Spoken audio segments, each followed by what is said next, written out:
2000년 전에 온 우주 만물을 말씀으로 지으신 하나님, 온 우주의 주인이신 그분께서 유대 땅 한 작은 고을 베들레헴에 아기로 탄생하셨습니다. 마태복음은 이 베들레헴에 태어난 예수 그리스도를 일컬어서 유대인의 왕이라고 소개를 하고 있습니다. 요한복음은 이 유대인의 왕으로 오신 분이 자기 백성 가운데, 예수 그리스도께서 자기 백성 가운데 오셨지만 그러나 백성들이 영접하지 아니하였다라고 하는 슬픈 기록을 남기고 있습니다.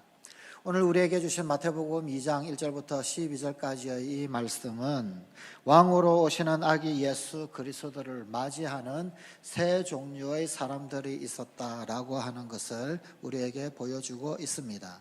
그 첫 번째는 그 당시 유대 땅을 다스리고 있었던 헤롯 대왕이었습니다. 헤롯 대왕, 이 사람은 동방에서 달려온 박사들이 전해준 소식으로 깜짝 놀랐습니다. 아니, 나 말고 유대 땅의 왕으로 태어나신 사람이 또 있는가? 도대체 누가 유대인의 왕이 될 사람인가? 깜짝 놀랐습니다. 그는 사실 자신의 왕위의 안전에 대하여 아주 민감한, 병적으로 민감했던 그런 사람이었습니다. 그는 주전 40년경에 로마에 의해서 유대의 분봉왕으로 책봉이 되었습니다. 그러나 주전 37년경에 실제로 왕으로 취임을 했습니다. 사실 그는 참 재주도 많고 똑똑하고 지식도 많고 또 육신적으로도 아주 건강한 좋은 제목의 사람이었습니다.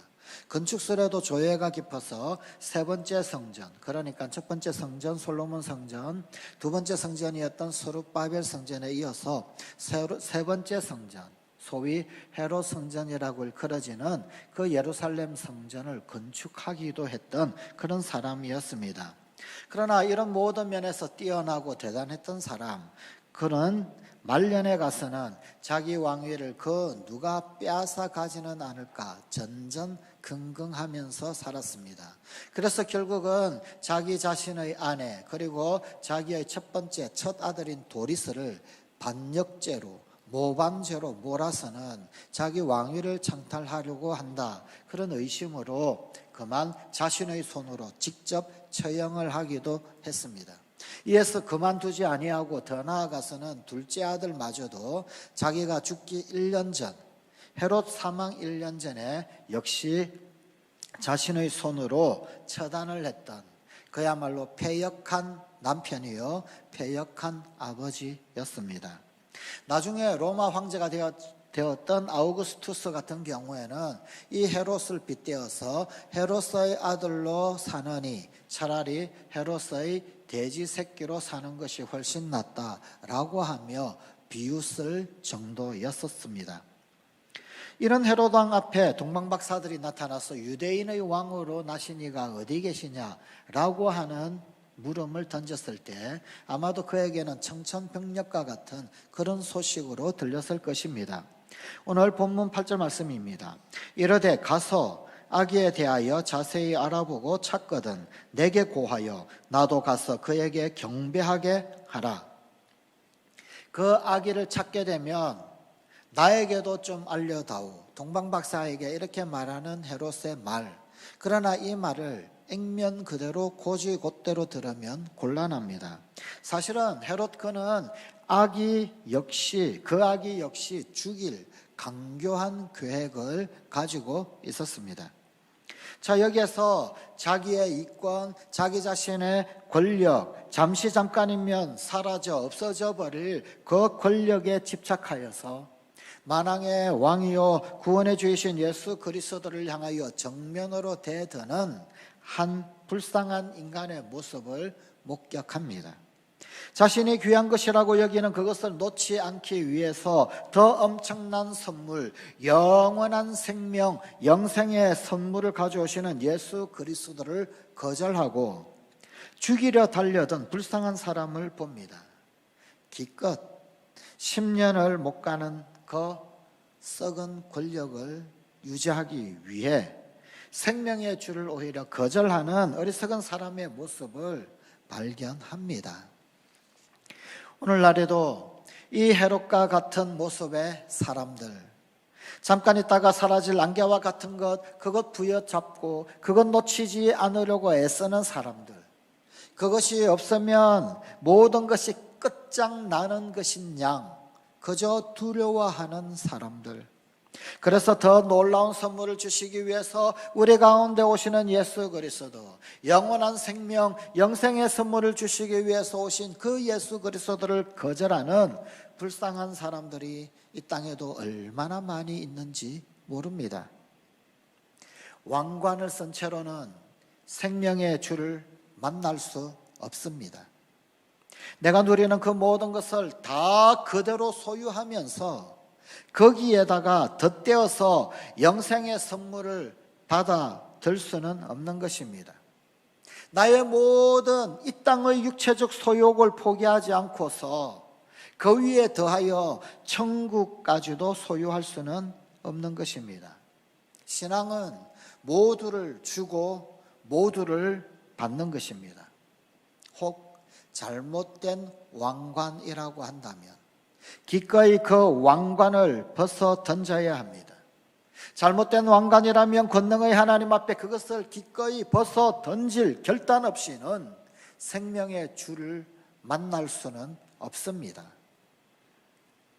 성관가족 여러분, 어떤 마음의 자세로 오늘도 우리 왕이 되셔서 우리 가운데 오시는 예수님을 맞이하고 계십니까? 혹시 그분이 나의 모든 삶을 위협하는 자처럼 그렇게 착각하여서 그분을 거절하고 있지는 않습니까? 주님은 우리를 위협하려고 오시는 분이 아닙니다. 주님은 우리의 삶을 윤택하게 하고 양으로 생명을 얻고 더 풍성히 얻게 하기 위해 이 땅 가운데 오신 분이십니다. 행여나 복 주시려는 예수님을 대적자처럼 싸우려 달려들지 마십시오.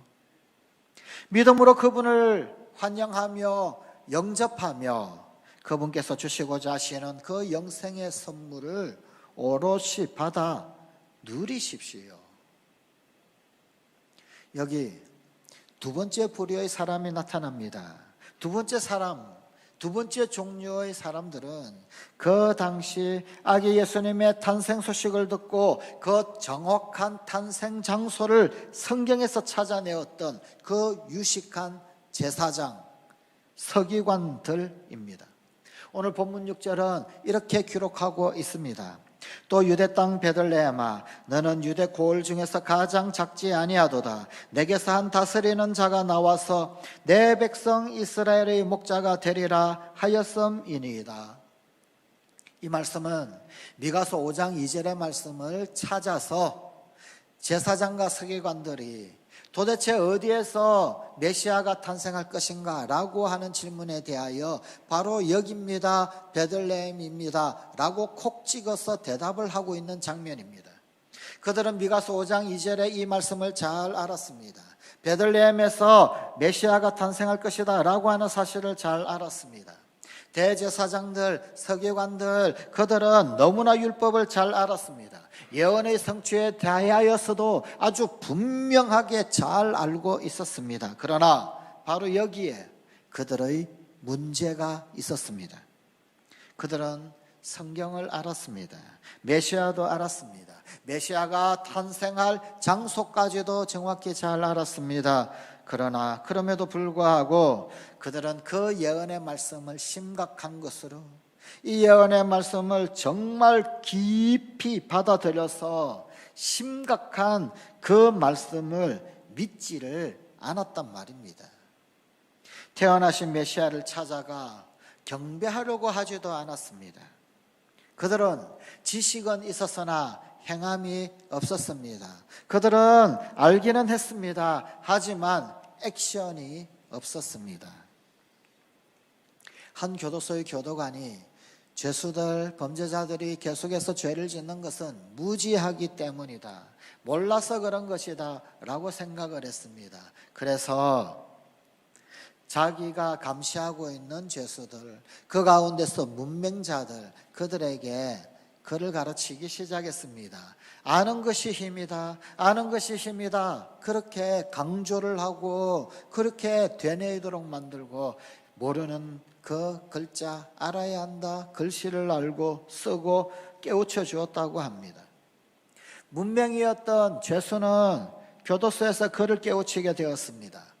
그런데 그를 깨우친 한 죄수가 옥에서 나가자 추록한 지 얼마 되지 않아서 다시금 그 교도소로 되돌아왔습니다. 기가 막혔습니다. 교도관이 도대체 이번에는 또 무슨 죄목으로 들어왔나 가만히 그 죄목을 살펴보니까 그를 깨우쳤던 그 죄수 제목이 문서위조죄였습니다. 기껏 그를 가르쳐 놨더니 이제는 죄를 더 엎어서 문서위조죄까지 추가하게 되었더라 그 말입니다. 지식이 오히려 그를 더 망치고 말았던 것입니다.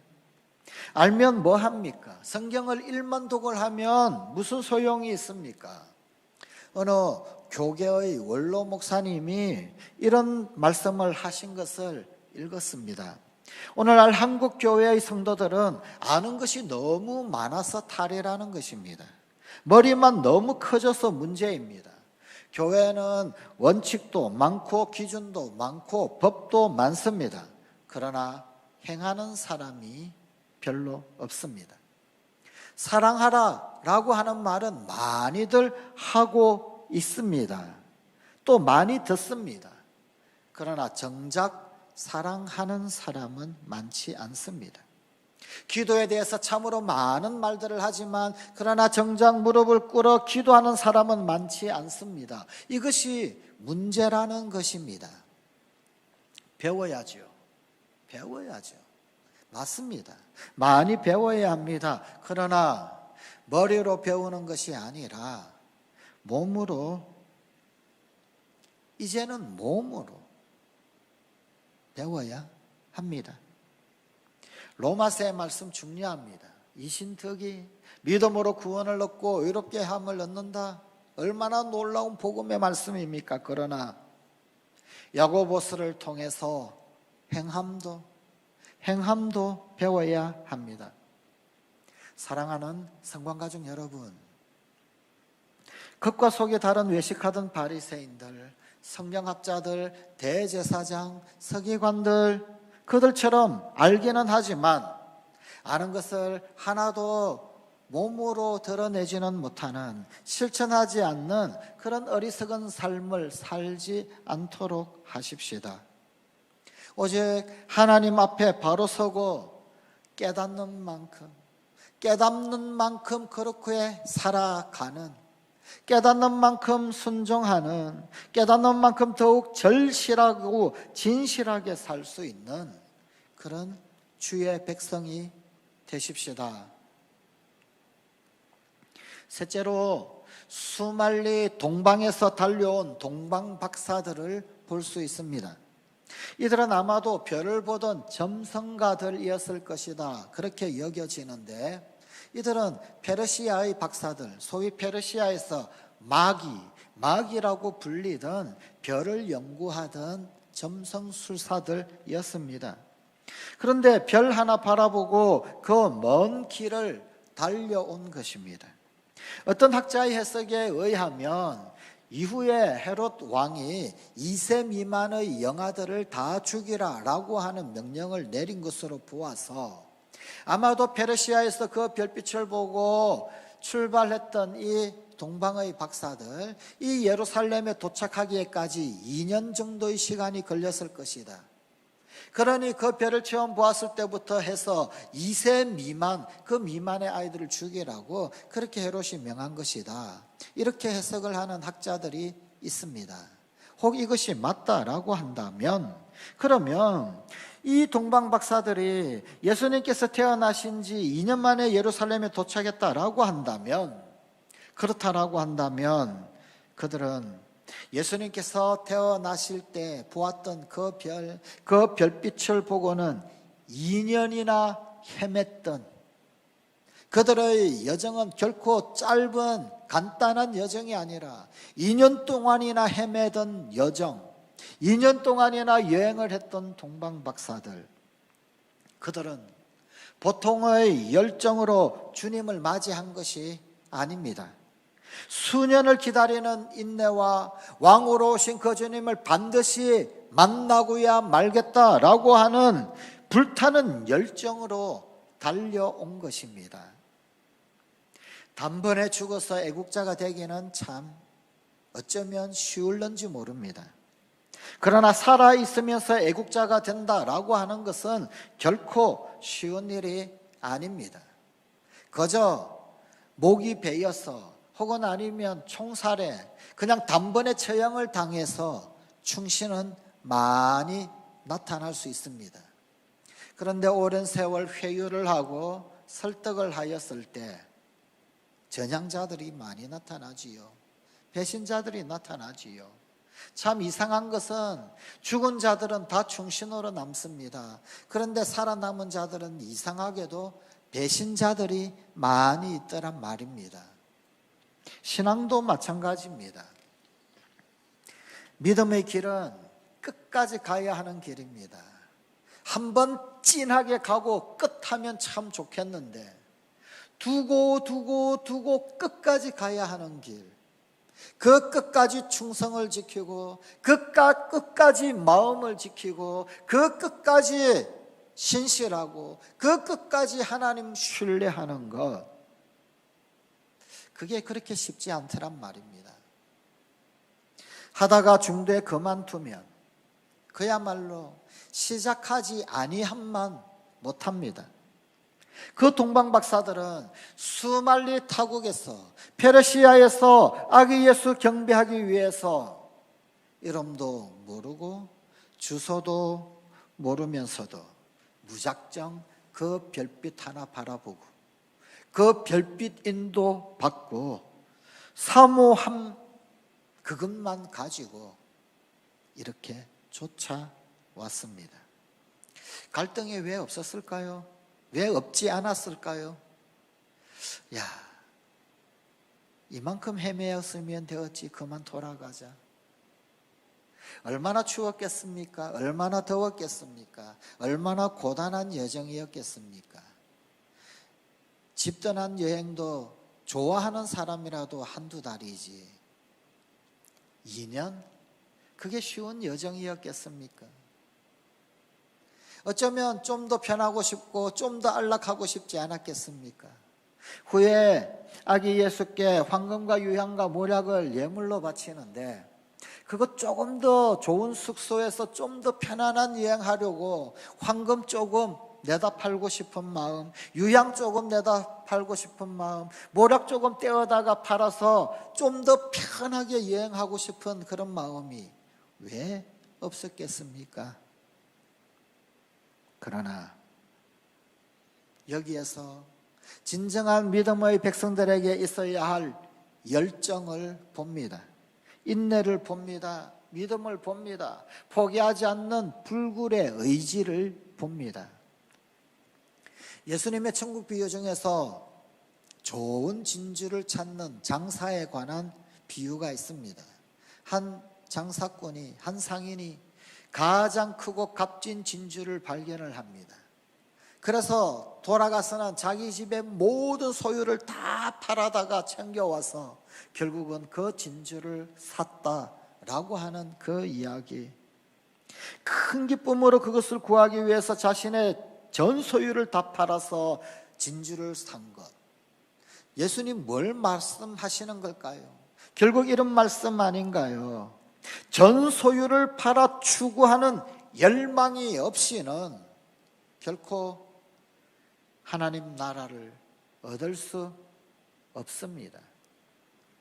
동방박사들이 아기 예수께 경배하기 위해 수만리를 달려왔듯이 그 간절한 사모함과 열망, 인내를 가지고 왕의 왕 되신 예수 그리스도의 은혜를 구할 때 그렇게도 부어주시기를 원하시는 하나님의 은혜가 우리 가운데 풍성하게 넘칠 것입니다.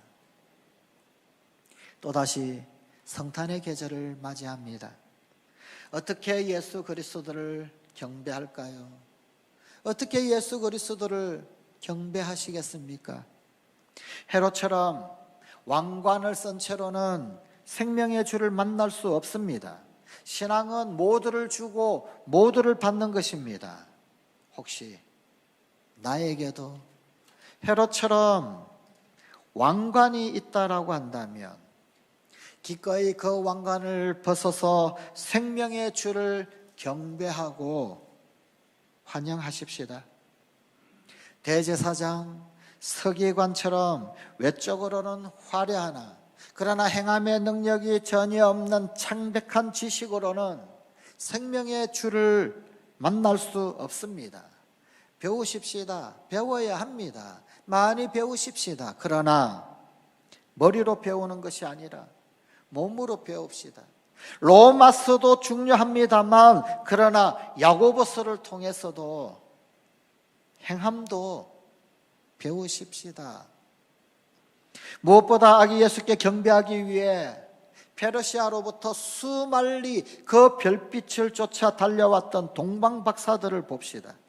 이들에게서 믿음의 백성들에게 있어야 할 열정을 봅시다. 의지를 보십시다. 포기할 줄 모르는 불굴의 인내를 보십시다. 믿음이 무엇인지 그 열정, 그 인내, 그 의지, 그 믿음으로 예수 그리스도를 경배하고 은혜를 구하시는 우리 성관가족이 되십시다. 크리스틴 로제티라고 하는 시인이 이런 시를 남겼습니다. 주님, 내가 동방박사라면 황금과 유향과 모략을 드릴 수 있었을 터인데 내가 만일 양치는 목자라면 어린 양 중에 하나를 주 앞에 드릴 수 있었을 터인데 그러나 주님, 나는 주님 앞에 내 자신을 드리겠나이다. 성관가족 여러분, 오늘도 왕으로 우리 가운데 오시는 예수 그리스도를 사모하는 마음으로 모셔드리고 그분의 다스리심, 그분의 통치하시는 그 기쁨을 맛보는, 진정으로 그분을 환영하는 이 성탄의 계절이 되십시오. 기도하십시다. 하나님, 또다시 성탄의 계절을 맞이합니다. 우리 사랑하는 성관가족들, 왕관을 쓴 채로는 생명의 주를 만날 수 없음을 깨달아 알게 하시고 혹 우리에게 왕관이 있다면 기꺼이 그 왕관을 벗어 생명의 주를 경배하는 우리 성관가족이 되게 하여 주시옵소서. 배우되 많이 배우되 그러나 서기관처럼 제사장처럼 그저 머리로만 배워 아는 창백한 지식인 되는 것이 아니라 몸으로 배우고 행함으로 배우고 그래하여 행함에 능력 있는 지식인 되는 우리 성관가족들 되게 하여 주시옵소서. 수만리 별빛 하나만 쫓아 달려왔던 그 동방박사들의 믿음, 그들의 열정, 그 인내, 그 놀라운 불굴의 포기 없는 의지를 배워 우리 주님 앞에 그렇게 더 가까이 나아가는 예수 그리스도를 그렇게 경배하는, 그렇게 은혜 가운데 반드시 머물고야만은 우리 사랑하는 성관가족들 되게 하여 주시옵소서. 예수 그리스도의 이름으로 기도드리옵나이다. 아멘.